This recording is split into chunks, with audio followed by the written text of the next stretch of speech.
And hello again, everyone, and welcome to this edition here of the Mass Steel Podcast. With, of course, yours truly, Charles Prodigy Richey. Right now, as we are just getting started tonight, right now, biggest news of the night last night: former Steeler running back, who the Steelers could not come to terms with on a long-term deal a few years ago, who wanted to sign with the New York Jets. He is OUTT out right now. I'm talking about none other than former Killer B, Le'Veon Bell right now. He is him and the Jets have severed ties after they tried looking for trade partners the last two seasons. Basically, been a frustrating experience right there. He is out right there. We'll get into him a little bit more later on in the show. Well, plus, guess what this week is? Today is Steelers versus Browns week as we get ready to go into it right now for this contest. And we're going to see how this matchup continues to fare right now in Heinz Field, as the Pittsburgh Steelers right now definitely have an overwhelming lead. I think when you look at it over the Cleveland Browns all-time head-to-head matchup, they are 76-59-1 against the Browns. And also at home, 49-21, 700 win percent at home. And overall, in the overall head-to-head matchups, 563. So we're looking to see that right there, and plus how that continues to match up right there. Steelers are definitely looking to keep that unbeaten streak going for right now as we take a look at things. And so we'll see how this continues to work out. Anyway, if you guys want to follow me on my social media, you can follow me on Twitter and Instagram at Prodigy Richey. For the Mass Steel Podcast on Twitter, it is simply at Mass Steel CGR and at Mass Steel Nation on Instagram right now. And right now, I got David Kano on here. Do you see us beating the Browns? I'll probably have to say yes for right now because Steelers are at home. I do believe this contest is going to be a shootout this Sunday afternoon when the Steelers and Browns do go to battle here in this regard. And that's going to be like a real interesting tale right now because the biggest thing you got to remember, too, Myles Garrett, who was famously remembered for the wrong reasons with the incident with him and Mason Rudolph, he was suspended the rest of the season by swinging his helmet over his head. And there was quite a few people who were vividly upset with that guy. And there was quite a few people who actually mentioned the possibility of like possibly putting this guy in jail for what he did. And I'm not sure if I would have went that far, but I mean, at the same time too, I mean, they did get into a scuffle towards the end of the game. The game was well over at that point. As everyone may recall, it was 21-7 in favor of the Browns on that fateful Thursday night for the Browns. And pretty much Rudolph was grabbing onto Garrett's helmet, and Garrett later on would say, I mean, not that night, but like about a week later, I think after he got in trouble, that, that Mason Rudolph used a racial term towards him, which was kind of ridiculous, if I think, to be honest with you. And we'll see that. So for right now, let's see what happens. I think right now the biggest thing for the Steelers is where they got to be a little bit concerned with right now is their red zone defense right now and their passing game. I mean, the biggest thing that scares me about the Steelers, I'm really seeing them starting to slip up in when we go into this season right now, is their third down conversion rate on defense right now. They're ranked 28th in the league right now as far as defending that. You have teams score at least 50% on this team. That's one thing I think they need to get fixed in a hurry because if anything right there, because I really do attribute it to this right here. When you look at the Steelers and you look at their the teams trying to convert on them, I mean, basically, 50% of the time, that's not good right there. And that is, like I said, for right now, the Steelers are fifth in that category, giving up the most third down conversions in this season. And that's one thing that needs to be corrected. And what I do attribute to is that I do feel like the Steelers are blitzing a little bit too heavy, to be honest with you. They have 83 blitzes right now, blitzing for 48.8%, about 49% of their blitzes. But yet at the same time too, I mean the other side of that too is when they're successfully sacking these quarterbacks. I mean their sack percentage at the end of the day. I mean for the Steelers in this contest, they're at 12.3%, which ranks number one. So I do really feel like it's high risk, high reward with this defense, which I do see a lot here.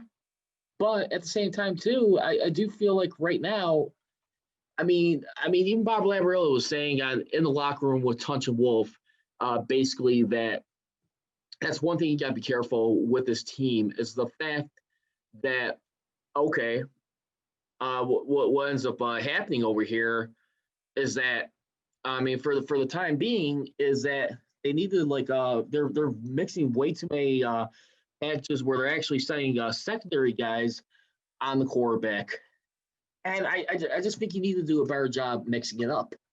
I mean, at the end of the day, I mean the Pittsburgh Steelers are still number one in total defense.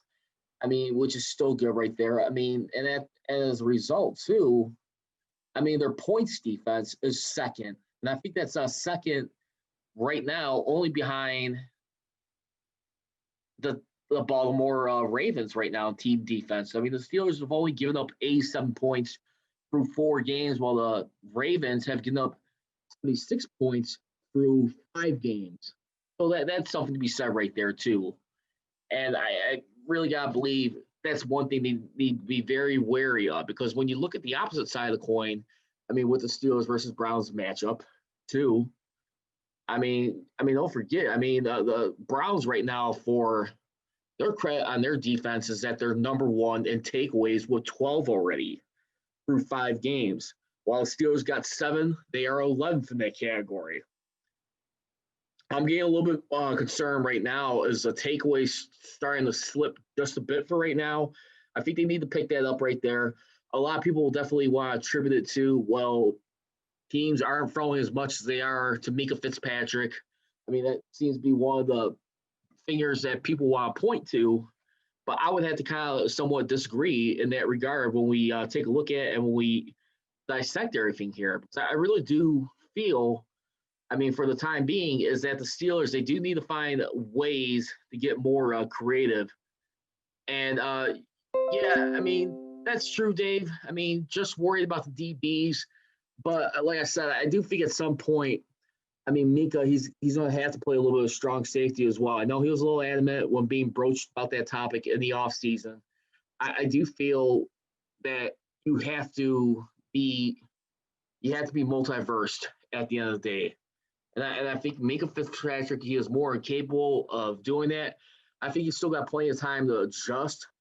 But for right now, this defense right now, at this point, when you look at where things were a year ago, when you're without Big Ben Roethlisberger, today is what, October 14th, if I'm not mistaken. When the Steelers started off their season last year, when it was all said and done, for that,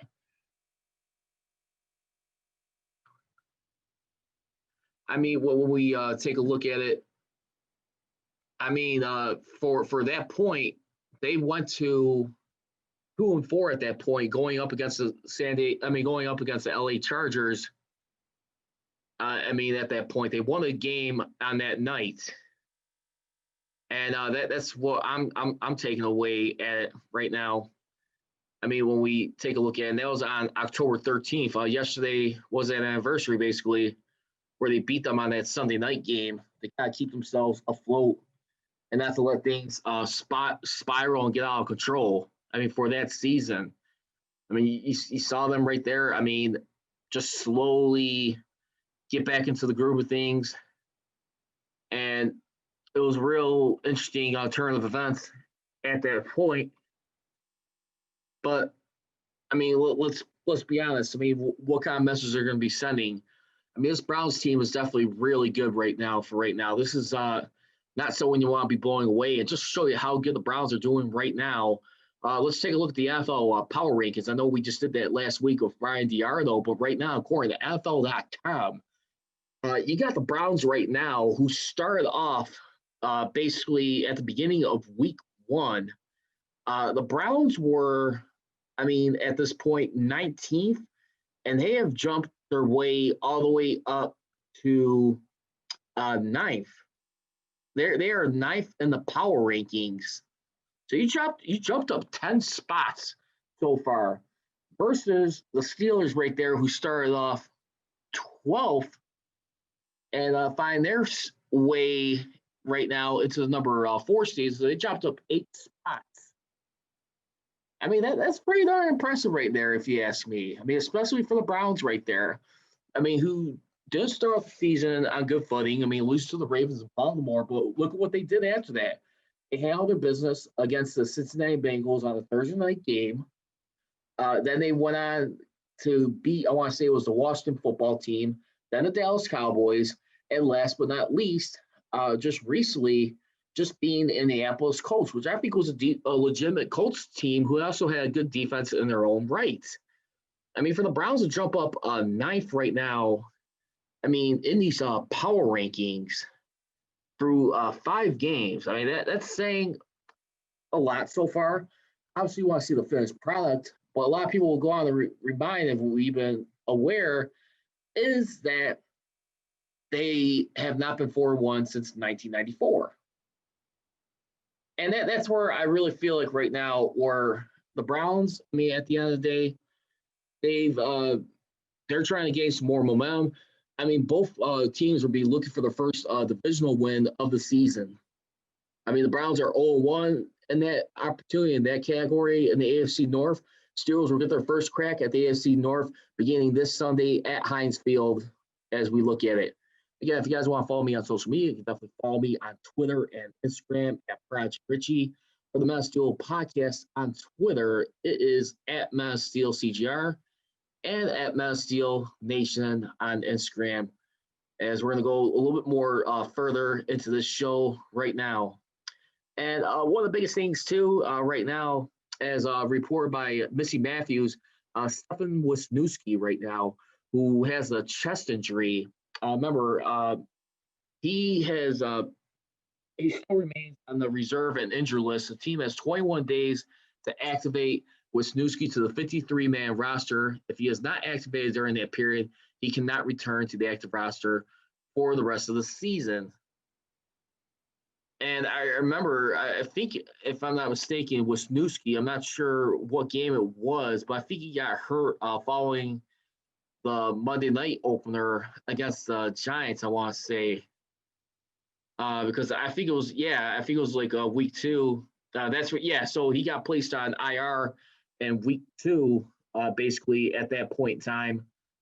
And you had him on that list for that whole period right there. And we also had another guy too, because Wisniewski, he was eligible to return against the Eagles game, basically. And he was definitely one of the backup guards.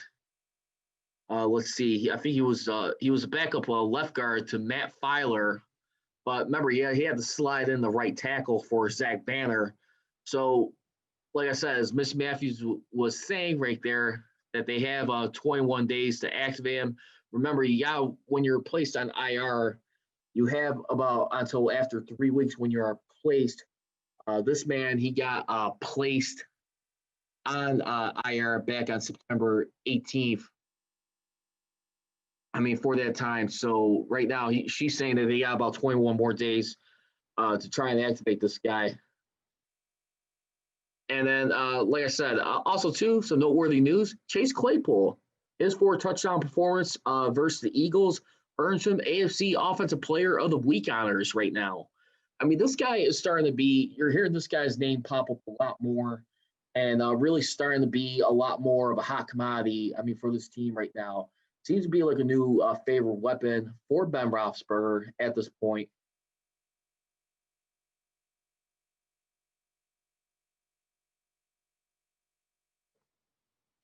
What? Bob? Okay. I mean, you look at this guy right now. I mean, the reliability that he's brought Ben Roethlisberger into this team. I mean, just really goes on to show you like what he is highly capable of. I mean, at this point. and we're really getting to see like how special this man is becoming right now, and what he's able to bring to this offense here. I mean, you talk about a guy like Juju Smith-Schuster, by the way, on this Pittsburgh Steelers team right now, who's just like in the same boat with James Conner, trying to get a decent contract here. I mean, to be stay around long term. I mean, trying to like play for like his stay and try and prove his worth. I mean, is he going to be like more like number one wideout? Maybe not. But I mean, for right now, I mean, you got Juju Smith-Schuster, who's leading the team with in catches with 21 yards, with 188 yards. Well, you got Chase Claypool for the time being. He has got the fourth most catches with 13, and he's got the most yardage with 261 yards, along with 4 touchdowns, which he leads the team in touchdowns. And then when you look at the scrimmage touchdowns, Chase Claypool has got about 4 receiving touchdowns, plus a running touchdown too. I mean, this guy seems to be like one of the Jackson Wall trades right here. I mean, when we look at it, like what he's been able to do, and we'll find out. But yeah, I feel right now. I mean, with this guy, I mean, we're definitely seeing how dynamic. I mean, this cat could be. I mean, for the time being, I mean, he is definitely a guy right here who, I mean, we'll see. But yeah, we'll find out a little bit more about this guy as the season continues to roll along, and how much more is he going to be able to how he's going to continue to like make his contributions, make his impact felt. I mean, is he going to be one of the guys that people are going to be targeting to defend? Are they going to be able to catch up on this guy? Because at the end of the result, too, with the Steelers in this regard against the Browns, I mean, their red zone offense still's got a ways to go. They're 20th in that regard with, let's see, 9 touchdowns out of 15 attempts. They're 9 of 15, 60% scoring percentage. So that's better than being dead last where they were a year ago. I hope that's a sign where they're starting to warm up right now. Because I think last week, I think they were about 25th. And that's one thing I'm getting like a little pay attention to. But like I said, the red zone defense, I mean, you just had about a week ago, like in the top 5. Now it is at 10th.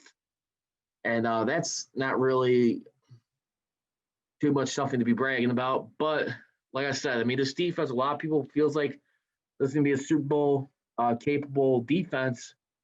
I mean, we shall see. But the only problem is I am just getting nervous about is how comfortable they're allowing quarterbacks to move around the pocket, give them enough space to like throw.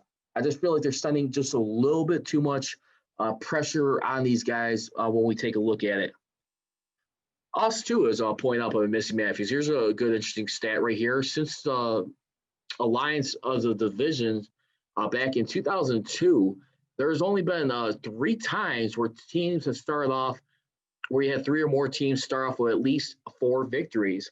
The other 2 times, aside from this year being the Steelers, Ravens, and Browns, each have 4 wins apiece. The only difference is the Steelers are unbeaten, as everyone is aware.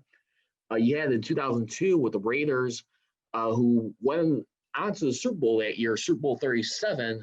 They started off at 4-0. You had the Broncos and Chiefs. I mean, the Broncos and Chargers at 4-1. And then in 2008, you had the defending Super Bowl champions, New York Giants, at 4-0, followed by the Cowboys and Washington football team, each at 4-1.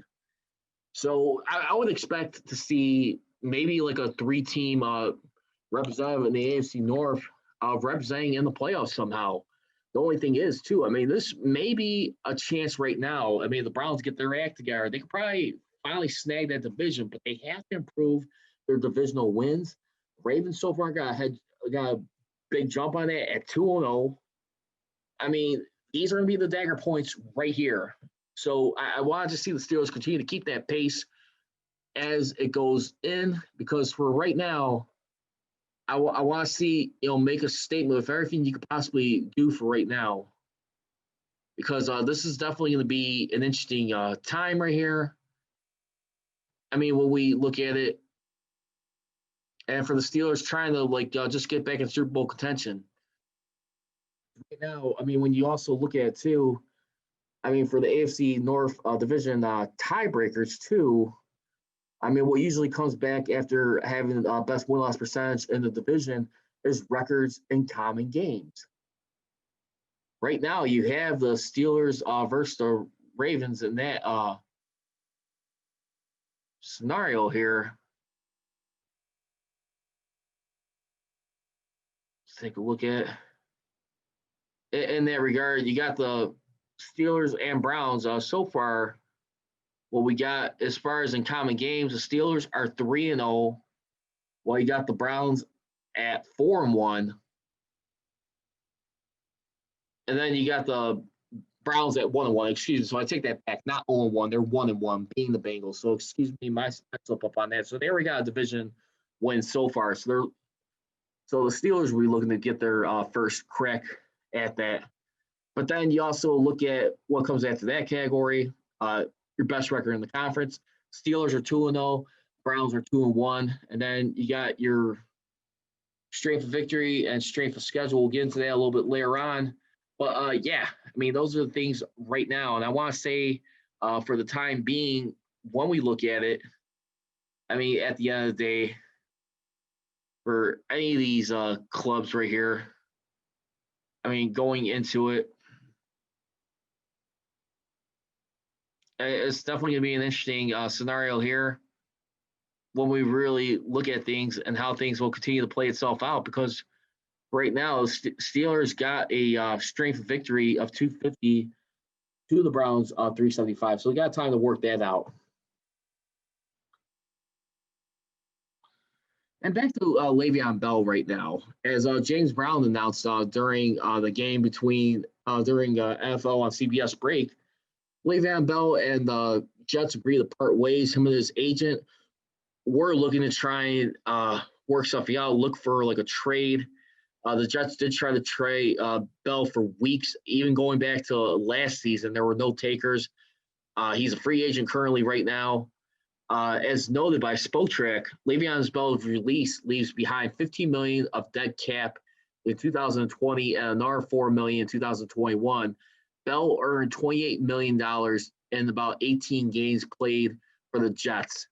And speaking of Le'Veon Bell, Bill Barnwell of ESPN wrote that there were 10 possible landing spots for Bell. He listed the Bears, Chiefs, Bucks, Steelers, Browns, Niners, Titans, Seahawks, Dolphins, and Cardinals. First off, going on with the Bears right now, I mean, you got right here in Chicago, Matt Nagy, who his team is also coincidentally 4-1. I mean, they already got for the time being, I think Tariq Cohen, he's missing in action right now. He's been hurt, but the Bears, he definitely feels like with the power index that they got a 56% chance of making it to the postseason. They also have approximately $10 million in cap space, so adding a small salary to the roster won't be an issue because they also been utilizing Cordero Patterson too in that rotation as far as their game plan. You also got the Chiefs right now. Another team with a young back might want Bell as a second option.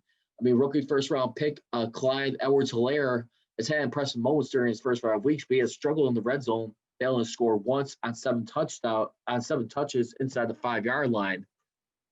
Then he also goes on the list too with Tampa Bay Buccaneers and TB12.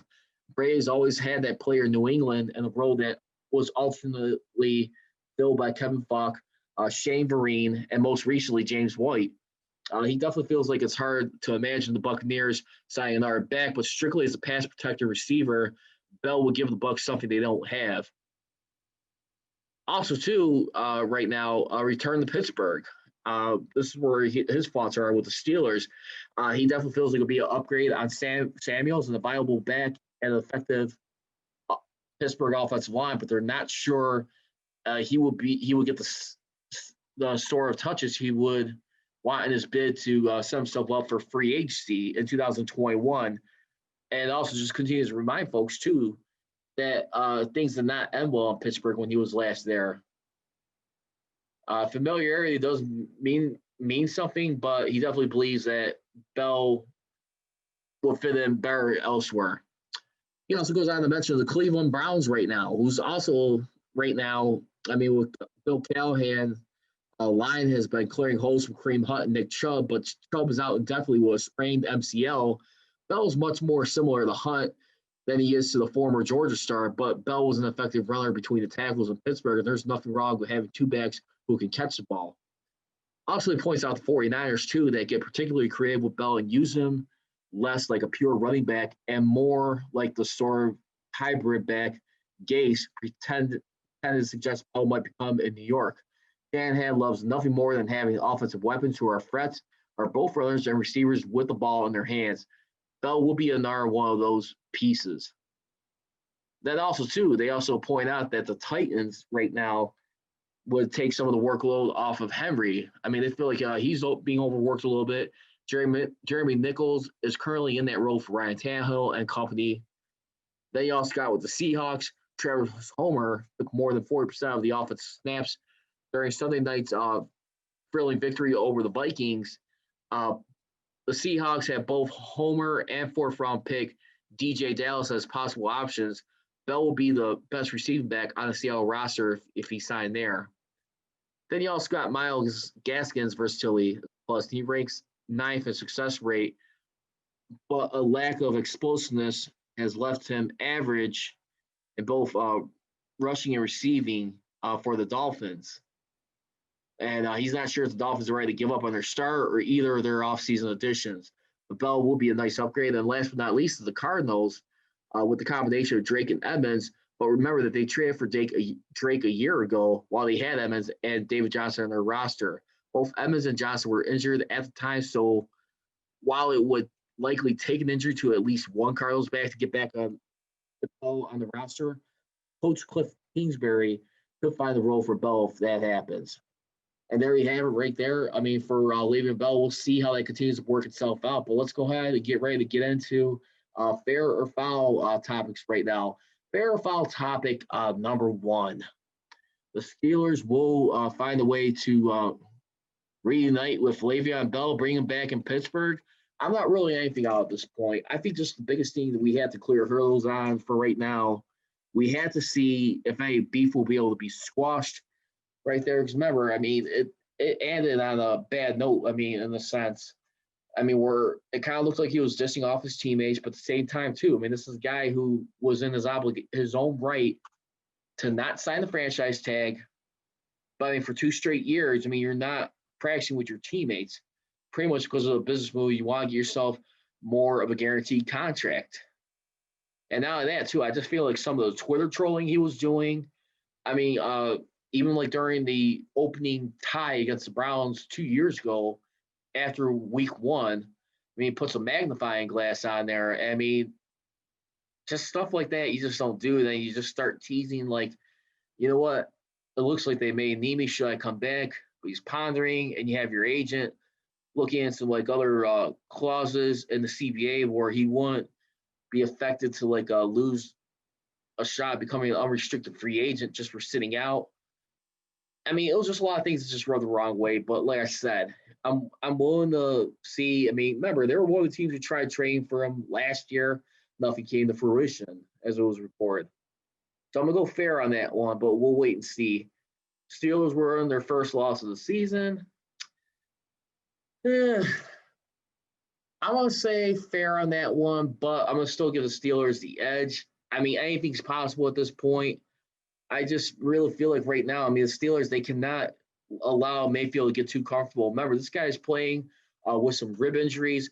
And by the way, I'm glad I mentioned that too, by the way. The Steelers, here's the injury report, by the way, for the Pittsburgh Steelers versus the Cleveland Browns coming up this Sunday as we take a look at it right now for this contest coming up this Sunday here. And as far as the Steelers go, they list a total. They list a total of 10 players here, 9 of them being starters. You had at least 7 guys who did not practice, which at least 5 of those were due to injury. And the 5 guys who were talking about who did not practice due to injury was Deontay Johnson dealing with a back injury, and Juju Smith-Schuster with a knee, center Marquise Pouncey with a foot, David DeCastro with some abs, and last but not least, you had about 2 more. You had about no, excuse me. You also had tight end Eric Ebron with the hand, and T.J. Watt with the shoulder. I mean, pretty much for that.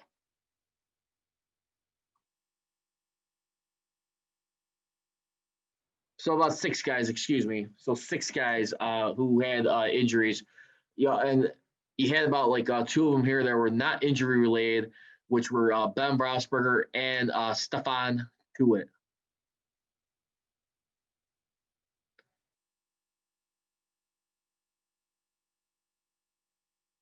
So make that 7 guys. I'm sorry, guys. No, 6 guys. 6 guys who did not practice. The other people who were on this list on here too, the other names, Ben Rosberg doing his usual Wednesday since coming back, non-injury related, as well as Stefan Tuitt. And then you also had on here Mark Allen, who had a foot injury. He was a full participant in practice. And then you also had Derek Watt, who missed last week's game. He was one of the inactives, the starters. Had a hamstring. He's a full participant this week. That's good news. As for the Browns right now, you also got on the other side of the coin, they are listing 13 players on here. And the most notable ones that are standing out, you got running back Kareem Hunt, who's dealing with a thigh injury, limited in practice. Strong safety Carl Joseph with a hamstring. He did not practice, as well as wide receiver Jarvis Landry dealing with some hips and ribs. Baker Mayfield with a chest injury. He was limited in practice. Larry Ogunjobi, abdomen, limited in practice. You also had backup Sam linebacker Jacob Phillips with a knee. He did not practice. Left defensive tackle Sheldon Richardson with an elbow. He was limited in practice. Wyatt Teller, right guard calf, did not practice. And then you had J.C. Treader, center with a knee, limited in practice. And last but not least, Olivier Vernon with a groin, limited in practice. So there you have it. That's what we got for today. We'll find out what happens here, but I'm just definitely going to be paying attention a lot more to the secondary in this contest. And I'll give you my keys to the game on Sunday, as you usually do. Make sure to check me out on the pregame show on Sundays at 10:30 a.m. For Charles and Prodigy Richey, once again, you can follow me on social media, on Twitter and Instagram for the Men of Steel podcast, on Twitter at Men of Steel CJR, and at Men of Steel Nation on Instagram.